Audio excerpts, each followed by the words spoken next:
Good news, everyone! Conquest issue 69 is finally in my possession, and now it's time for my review.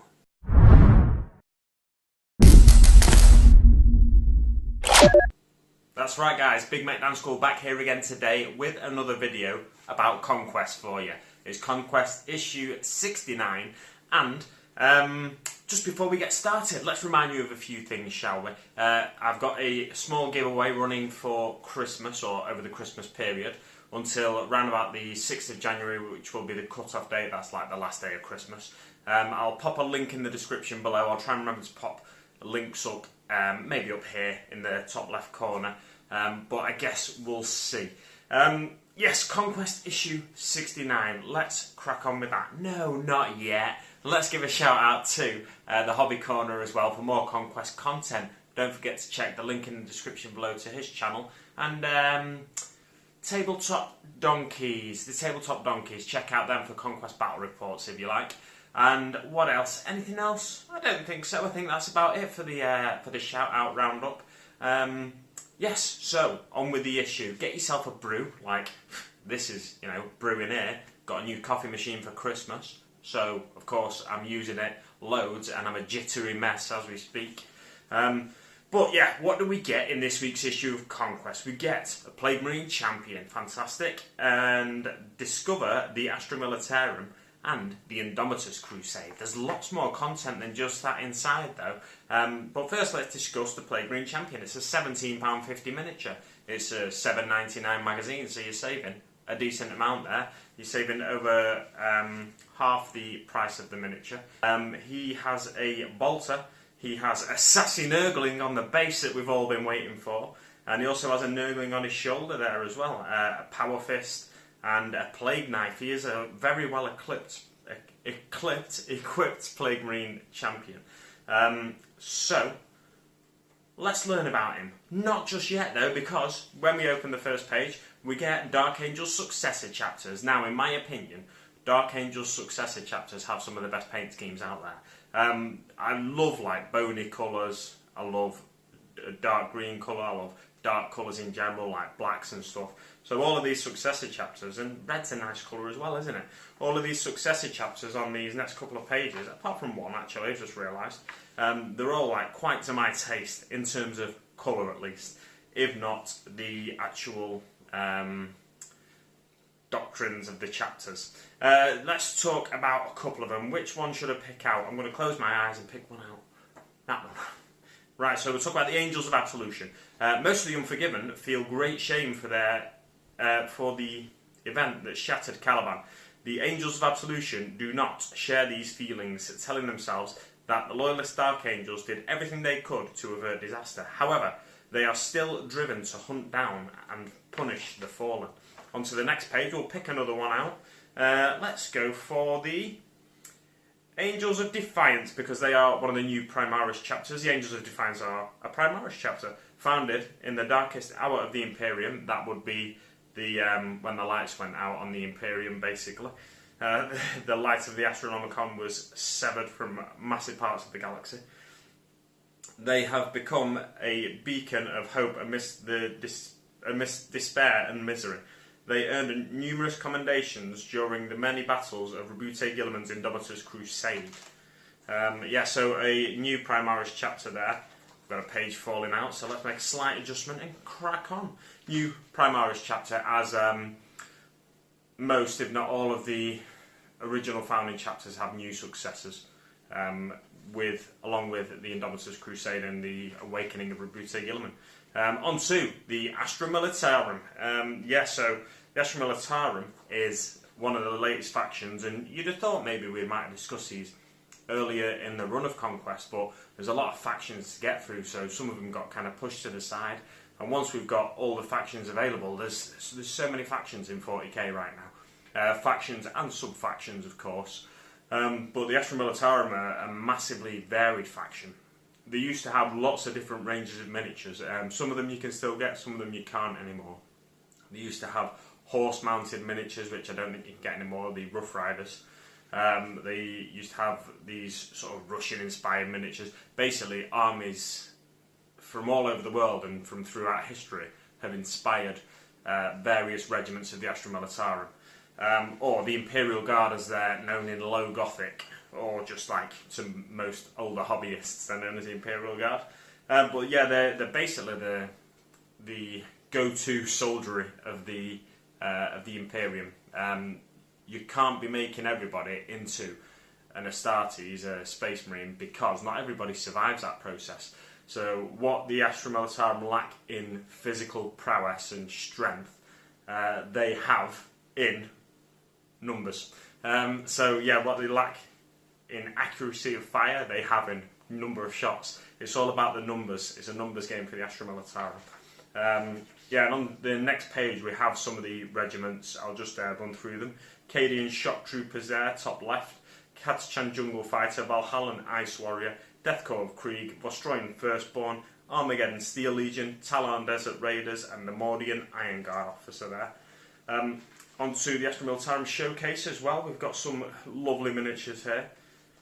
Flicking over to the next page, we have a few more examples of Katachan Jungle Fighters and some Tempesta Scions at the bottom of the page. I'm not sure what's going to be up on the screen behind me because I've already taken the pictures and I've forgotten what I managed to get into the pictures.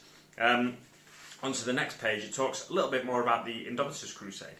When Conquest first started, we touched on the Indominus Crusade back then, so it's been a long while since we spoke about it in any detail, really. So I feel like this is coming. I don't know how much we've spoken about the Indominus Crusade, other than through the various faction histories that we've been getting, like the faction histories for the Dark Angels, for the Blood Angels, for the Space Wolves. They've all mentioned the Indominus Crusade, but I don't know how much we've actually spoken about the Indominus Crusade throughout Conquest. But basically what it was, Rabute Guilliman went back to Terra, the lights went out on the Imperium, and Guilliman set out on this massive crusade to bring the light of the Imperium back to all of mankind, basically, to try and reunite all the worlds under the rule of the Imperium.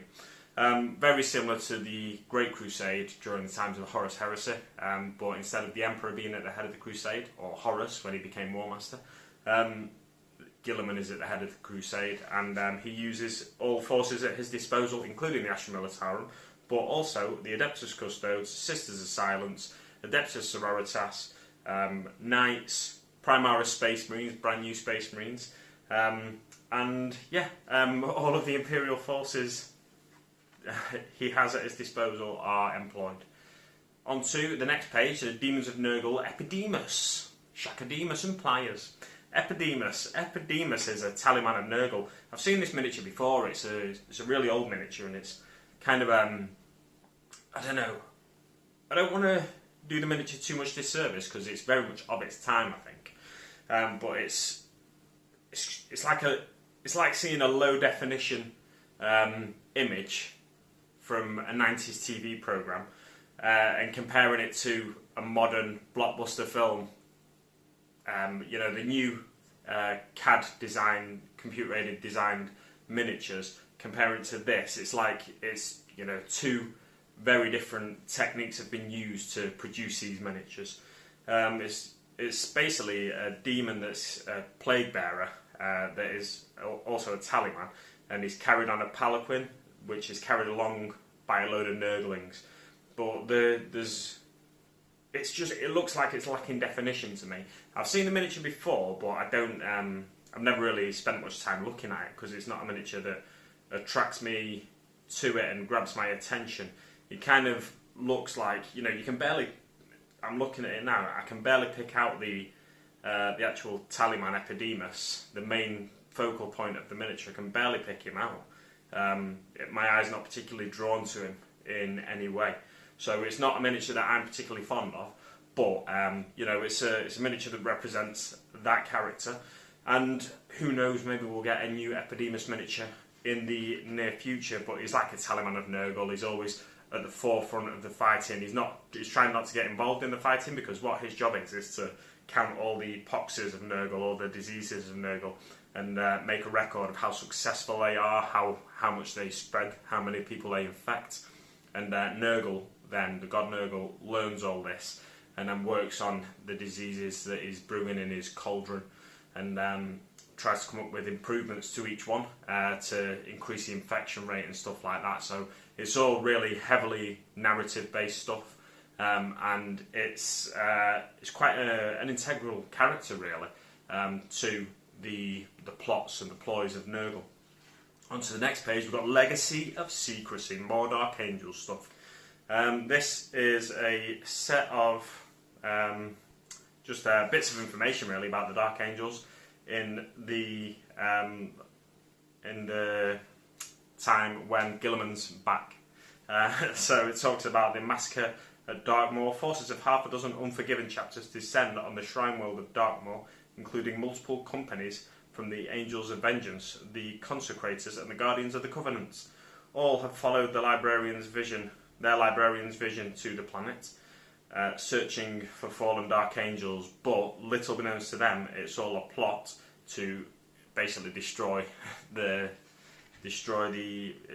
plot from Chaos Forces to destroy the people hunting the fallen, the Unforgiven chapters that go to this world.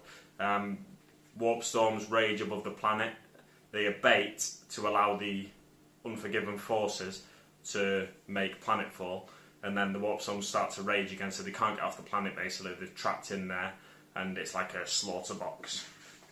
And the Primarch Summit is when Azrael calls for a great meeting of all Unforgiven chapters, so all Dark Angel successor chapters, and he waits as long as he can for as many chapter masters to arrive so they can have this summit, and then all of a sudden the Primarch Rabute Gilliman turns up, and Azrael's like, oh no, what do we do? Should we fire on them? Because he thinks he's paranoid, and he thinks that their dirty little secret has been discovered, that they guard so well. That he thinks their secret's been discovered and Gilliman's there to destroy them, and he thinks like, oh, should we fire on them? Should we surrender to the will of the Primarch? And then he makes the decision to just welcome the Primarch, which you would do if there's no indication really that you're under suspicion or anything like that. But for some reason he's really paranoid, and he thinks Gilliman's there to mete out the Emperor's justice. But he welcomes Gilliman eventually, and the what's the right word? I don't know. He welcomes Gilliman, and Gilliman's like, yeah, I've got some reinforcements for you. Nice to see you, mate. Yeah, here we go. Let's crack on with stuff, and you can pledge your service to me and come out on this Indominus Crusade. That's all Gilliman's there for, really, just to gather more forces to his side and reinforce depleted Space Marine chapters. On to the next page, we get How to Build Playgreen Champion. Wahey! 2 pages, lovely.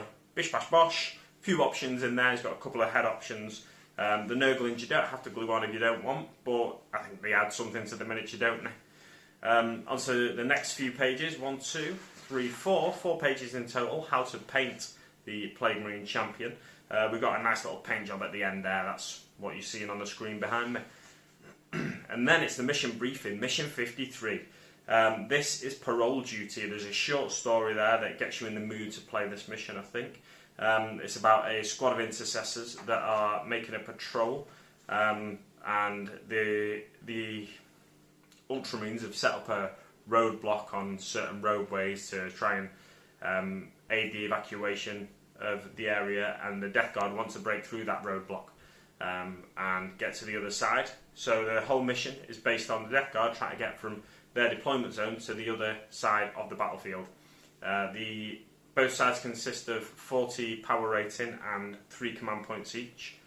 The Space Marine player deploys one of their battle units with one of their battle line units, in their deployment zone, which is across the middle of the board there. And interestingly, they set out the maps for you in this one rather than leaving you to set them out.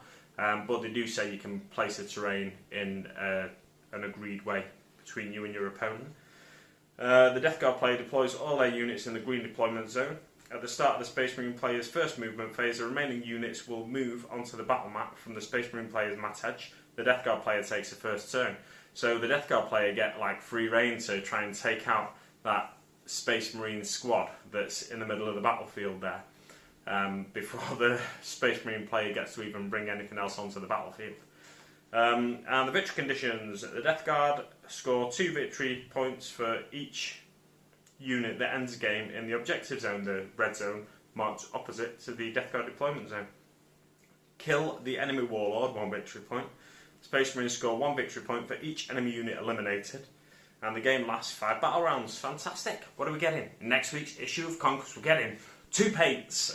Paints are, from Games Workshop, £2.75 now, so that's a £5.50 issue.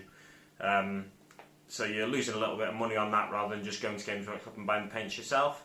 But hopefully there's some nice lore and fluff in there for us to wrap our brains around. And then the following issue, what are we getting in issue 71? We're getting the Sector Mechanicus Crane. So we've got the servo haulers already. We're just waiting for the rest of that kit to come. I can't remember on the price of that kit off the top of my head, but I'll do my research hopefully by the time we get to that video, and I'll be able to tell you how much I think that's worth on its own. Yeah, so it's an exciting couple of issues ahead, or at least it's exciting to find out what other value is going to be in next week's issue. But I'll leave it there for now, guys. Don't forget to check out my giveaway, where you can win one of 5 limited availability miniatures. Don't want to call them limited edition because I'm not sure they're all limited edition miniatures, but it's difficult to get hold of these miniatures more than anything. So at least I can say they are limited availability. Right, yeah, we'll leave it there for now, guys. Thanks very much for watching, and I will see you on the battlefield.